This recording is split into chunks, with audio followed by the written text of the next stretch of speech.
What's going on, YouTube? All right, so today's October 22nd, and it's about 6 o'clock in the afternoon, or in the evening.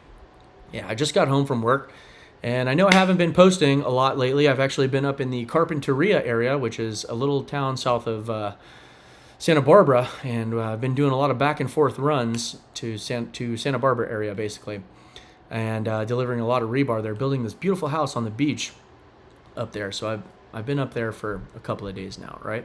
So that's the reason why I haven't been posting these drive-through updates in Malibu, along the highway, or in the Pacific Palisades. So that's really the reason why. But today I wanted to share with you guys an article that I read when I got home this evening, and in an attempt to open up your eyes to what's going on in Malibu. It's very important, and so let's go ahead and read it. All right, I know it's kind of boring, but it's very fascinating to me, and yeah, so let's go forward. So this is the Los Angeles Times, and it's an article that says Malibu residents flee as international buyers snap up burned out lots, right? So for all the people who said Chinese people aren't buying, you're a liar, Cameron. It's not Chinese. It's only the toy manufacturing company guys or whatever, the brothers. Hey, there's people from all over the world buying lots in Malibu. All right. It doesn't matter that they're Chinese. It at the end of the day, it all comes down to you've got foreign money buying your land, and that's not cool. So anyways, this is an article, I guess, written by this guy, Jack Fleming. It says, nearly a year after the Palisades fire, Malibu has just issued 4 rebuilding permits compared to the hundreds in the Pacific Palisades. 4. That's pathetic. That's unbelievable. Property values are plummeting. This is the most important part, unfortunately.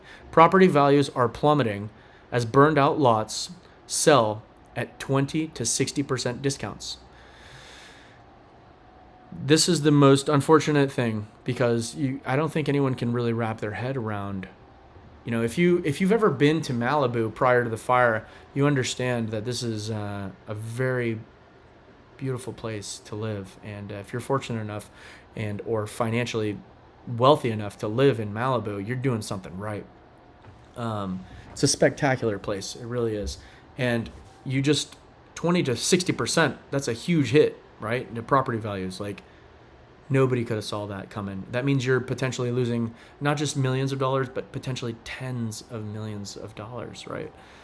That's a shitload of money, all right? And unfortunately, land values could potentially continue to go down for a little bit longer. Obviously, if you've got a long-term outlook, if you've got a 10, 20, 30-year outlook, you're going to be fine. Everything's going to be good, right? But in the near term, they could continue to go down. They've already plummeted by 20 to 60% and it hasn't even been a year since the fire. We're not even in recession. Things could get worse, okay? And I know I'm this doom and gloomer, but, you know, whatever. Let's go on, all right? So locals fear Malibu's identity will change as international buyers and developers snap up properties while residents struggle with costly regulations. That makes perfect sense. Makes perfect sense. So let's go here. In Altadena and Pacific Palisades, the two communities hit hardest by the January fires. There are rebuilding permits aplenty, which is great news. That's awesome. I'm super glad for them. If there's two communities that I'm really rooting for, one in particular, for me, is the Alphabet Streets. There's something about it. I don't know why, but I remember that community in particular and talking to a lot of people and doing deliveries prior to the fire. And there was just something about it that it was just a beautiful place, and I'm really rooting for the Alphabet Streets, more so than any of them, all right? So this is great news, okay? The city of LA, which is handling most permits in the Palisades, has issued 801, around 43% of total applications. That's great. According to the data from the state's rebuilding dashboard, LA County, which is handling most permits in Altadena, has issued 577, around 26% of the total applications received. It's pretty low. But hey, it's better than nothing, I guess. So now it goes on to talk about Malibu. So far, Malibu has issued 4.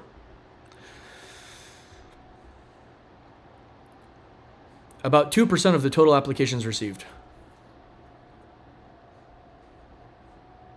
4. It's depressing, said Abe Roy, Malibu resident and professional builder. In May, Roy was appointed as the city's first Rebuild Ambassador, a volunteer role created to find solutions to administrative obstacles and speed up the rebuild. He publicly resigned last month. Fuck, that's not good. Citing frustrations with the slow permitting process. If this current pace continues, rebuilding will take way longer than a decade. So you've got a professional builder and Malibu resident who's taking over as the city's first rebuild ambassador, whatever the hell that is. It's a volunteer role created to find solutions. And he's saying, in his own personal experience being a builder and a Malibu resident, that if this current pace continues, rebuilding will take longer than a decade. It's terrible because Malibu is it was one of the most beautiful places, and it still is in certain sections. Like if you go from Pepperdine, drive up the coast to towards like Neptune's Net, it's spectacular. There's some houses up there that I've been delivering to for years that they're building this. I'll give you an example. There's this guy who works for Microsoft. He has this mega mansion up there with a horse ranch and horse property that overlooks the Pacific Ocean. Man, talk about a dream come true. It is truly spectacular. And it's really saddening to hear that only 4 permits have been issued for Malibu. The Alphabet Streets and the Pacific Palisades, and everything's going to be fine for those communities. It's just going to take time. Unfortunately for Malibu, it's going to take a very long time and a lot of money. So let's move on. So a buyer's market, right? So I've talked about this too, right? In contrast to other California communities where sprawl and expansion led to skyrocketing populations over the last few decades, Malibu has long embraced slow growth. That makes perfect sense. Fewer live there now than when the city was incorporated 34 years ago. It's really fewer and fewer people live there because fewer and fewer people can afford to live there. That's really ultimately what it comes down to. But after roughly 720 Malibu homes burned in the Palisades fire, burned out lots are sitting empty. And they're going to be sitting empty for a long time. Locals are worried that the city may never get fully back on its feet, and property values will suffer. And this is the most important topic of this video, is the property values, right? And in a place like Malibu, one of the most expensive markets in the country, which is very true, where a 10% drop can mean millions of dollars lost, property values are king. That's very true. In prior videos, I've driven along the Pacific Coast Highway, or I've mentioned when you go from Pepperdine University, you drive up towards the coast, what you will see is for sale signs everywhere. Now, that area of Malibu wasn't hit by the fire, so there aren't any homes that burned down in that area in this fire. I think in prior fires, maybe they have. But now, all of the for sale signs that you're seeing from Pepperdine University driving up the coast towards Ventura, all of those for sale signs aren't burned out lots. Those are actually homes that have been built and are for sale. And I don't think that they're selling. I think they're sitting on the market for a while. And I think a lot of them have price cuts associated with them, some pretty significant price cuts associated with them. That's just from my personal opinion, right? Like, I don't actually know. I haven't looked at the data, right? I'm not a broker. I'm not a realtor. I'm not an agent. I'm not right? I don't know. But I'm seeing a lot of for sale signs driving along the Pacific Coast Highway, and a very unusual amount of listings or for sale signs along the highway, which is an indication that there's a lot of sellers but not a lot of buyers. So anyways, but after roughly 720 Malibu homes burned in the Palisades fire, burned out lots are sitting empty. Locals are worried that the city will never get back on its feet. 10% drop. Of the 160 lots listed this year that are still on the market, 47 have received price cuts. So, well, there you go. And this is talking about lots. This isn't actually talking about homes, right, that are listed for sale and haven't sold, right? I think there's a lot of homes that have been listed on the market, and there's a pretty substantial price cut associated with the home. This is talking about lots that were burned down in the fire. So that's pretty substantial. 160 lots listed this year that are still in the market. 47 of them have received a price cut. That's pretty substantial. In the Big Rock neighborhood, which I've taken you guys to and showcased before, a burned out lot listed for $1.65 million in September. That price has already been lowered twice. On Los Flores Beach, an oceanfront parcel hit the market for $3 million in April, but with no takers, relisted for $1.95 million in October. So what is that? So April, May, June, July, August, September, October. So in 7 months, they went from $3 million to $2 million. Think about that. In 7 months, the land has plummeted from $3 million to $2 million in 7 months. And it probably hasn't sold. But with no takers, relisted for 1.95, and it could continue. If they lower the price more, it can continue to go down. I believe that could very well happen as more and more people start to come to the realization that rebuilding a home in Malibu is going to be extremely time consuming, extremely expensive. I promise you, the cost of rebuilding a home in Malibu is not going down either. I promise you that. And one of the biggest things that most people don't take into consideration is insurance. Your ability to insure your home in Malibu is going to be very hard going forward. And I actually have some information about the California Fair Plan, right, which is seeking a significant rate increase of 36%. Now that it's just a proposal, but it tells you everything you need to know, right, about how hard it's going to be to acquire insurance, right? So let's continue, all right? Let's see. Roughly 75 lots have sold in Malibu since the fire.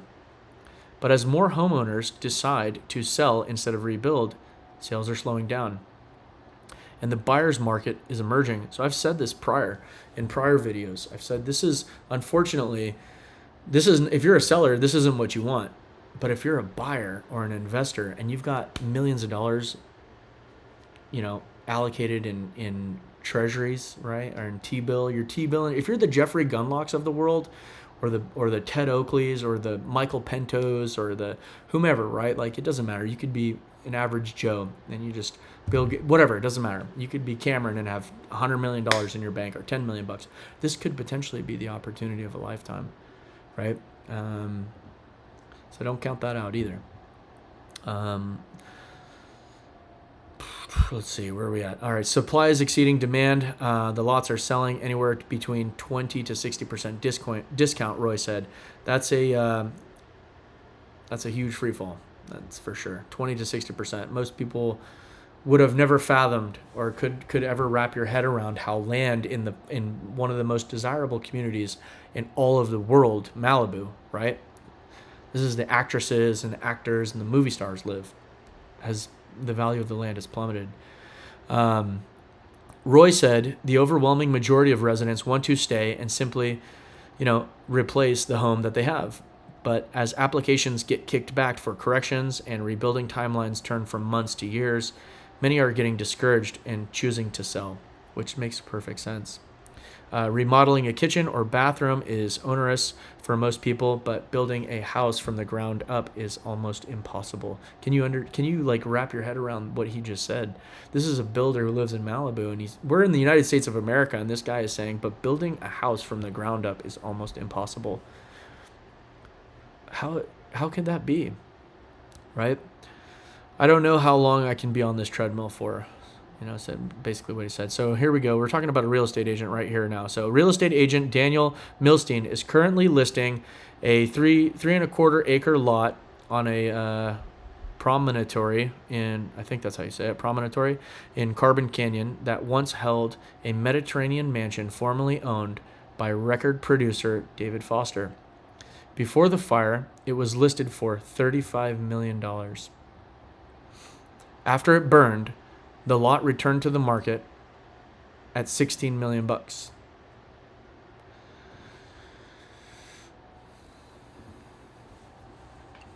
Okay.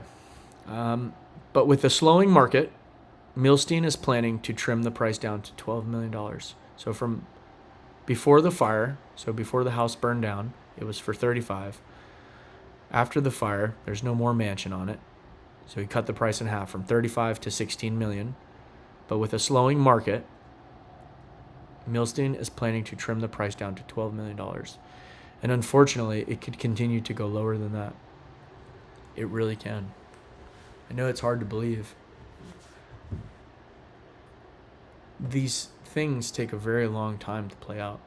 I've seen it in other fires too. This one was terrible though.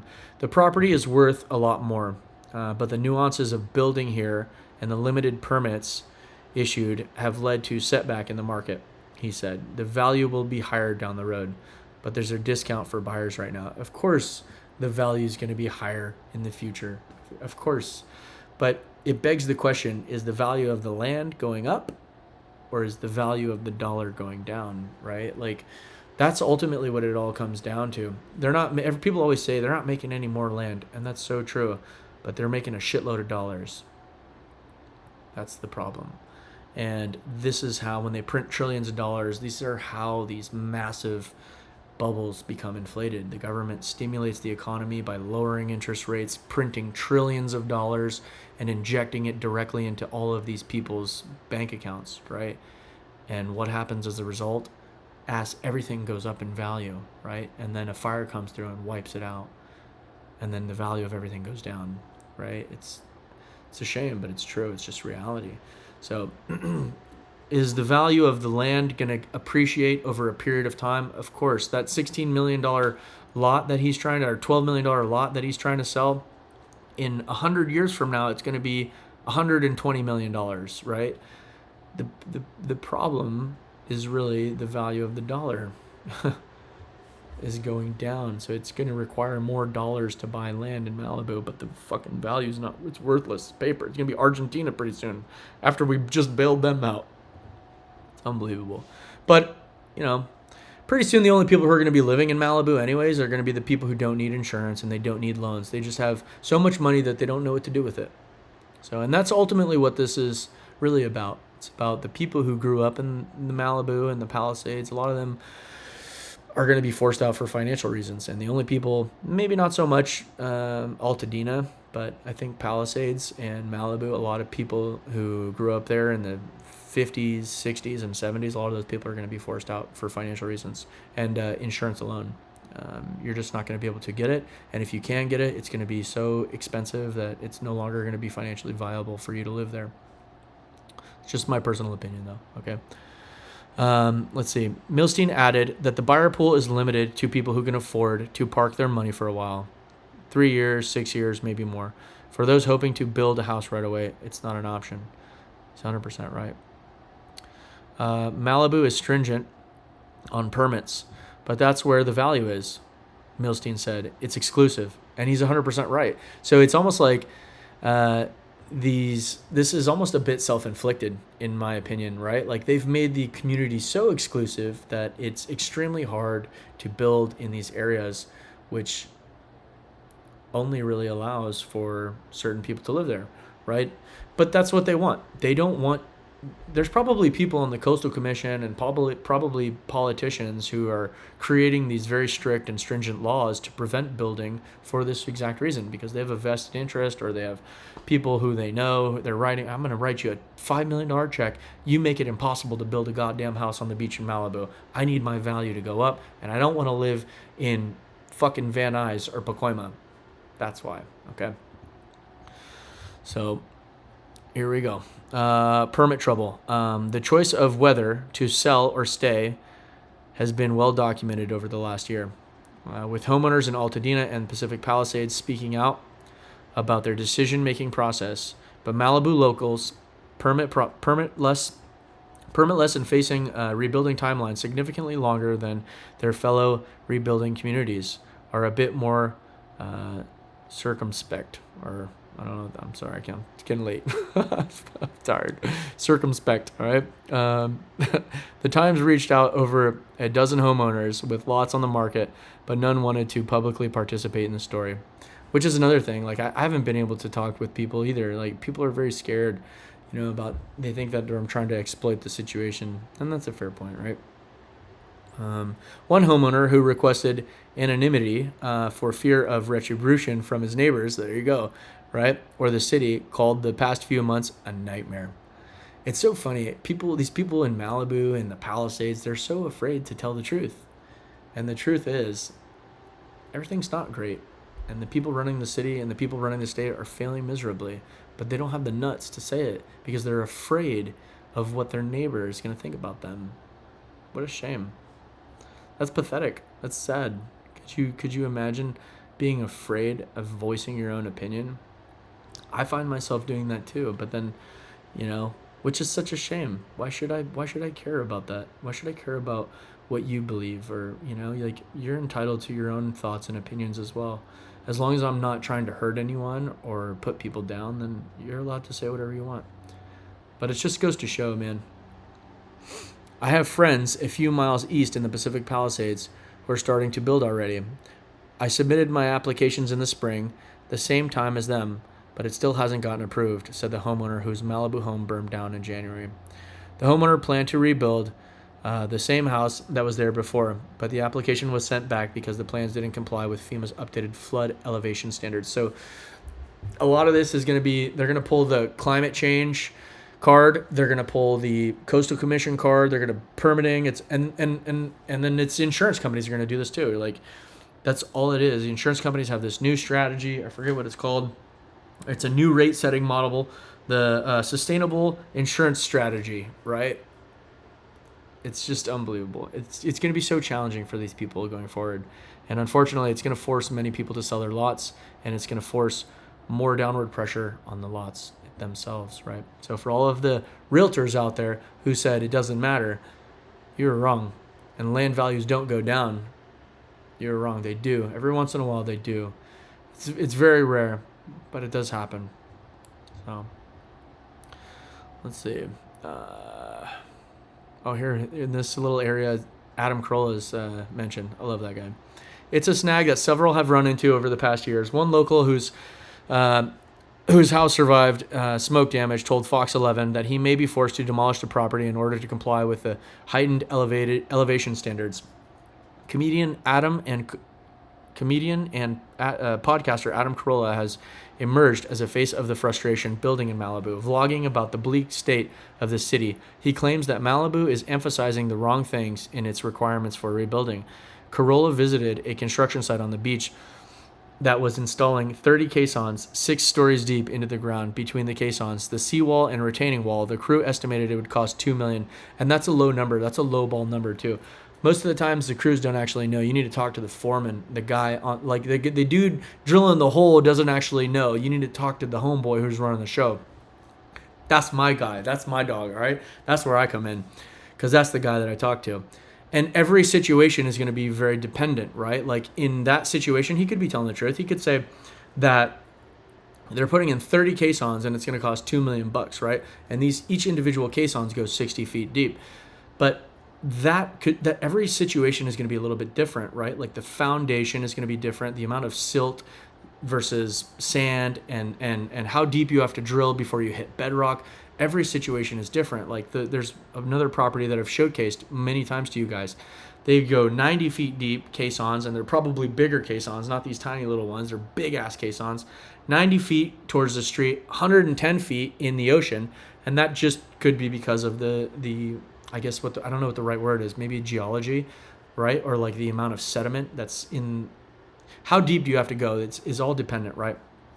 So there's so many variables to that too. So like that situation that Adam Carolla is talking about, they're putting 30 caissons.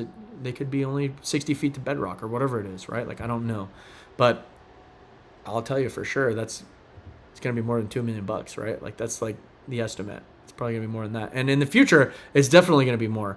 Right? Because it's demand, supply. If you do want to rebuild, there's only so many people that can rebuild. Building costs, tariffs, taxes, insurance premiums. There's only so many people that can do it. Immigration, all of that stuff is relevant, man. So anyways, let's see here. It's totally necessary. The former structure that was there lasted 75 years, and the tide didn't get it. The fire did, Carolla said. And he's right. He's 100% right. If the telephone pole sunk into the soil, worked for 75 years, why do we need to build Hitler's bunker? And he's right. They made it that way. They designed it that way. It was designed to make it extremely challenging to rebuild because they don't want you to rebuild. They want to be exclusive. This is Malibu. Exclusivity, right? So it came back to bite you in the ass, though, unfortunately. So unless you put the right people in charge and get rid of all the rules and regulations, but that's really the only solution problem.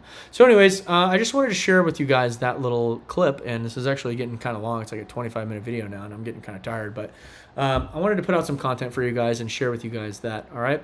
So I hope you guys enjoyed the video. I know it was kind of boring, and I've got another video coming out where pretty soon where I'd like to talk about the California Fair Plan, okay? Because that's going to be a whole nother set of challenges facing these communities going forward, all right? So until next time, thank you again to everyone who likes, comments, and subscribes, and thank you again. I really do appreciate it, all right? So until next time, guys, I'll talk to you guys later. Let me turn this off.